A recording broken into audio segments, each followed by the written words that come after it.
As I said previously, hospice has helped so much, and they are the most wonderful organization.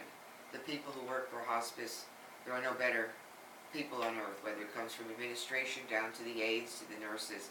When they got involved with me, I knew I had to pay back hospice. So if you go to my website, and now we are finishing up the final details of what's called, and it is on my website, it's called And I Held Their Hands with a Hospice Heart by Susan Lee Mintz. And it's 24 stories of people I met at hospice and how their stories intertwined with mine, the issues they had to face. And I put it in this book, and it's going to be released by the first of the year. It will be available in the same format as mine.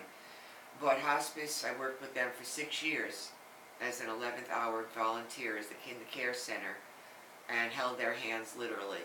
But whether it was just delivering ice and water into their rooms, or staying with them until the end of their time, whether it was being with a family member giving them coffee, or whether it was being there 2 o'clock in the morning when their death was imminent, I would be called in.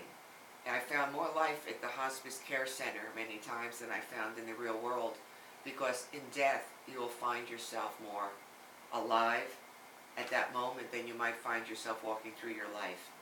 The family members told their stories. The patients wanted to hear, just be able to talk to someone.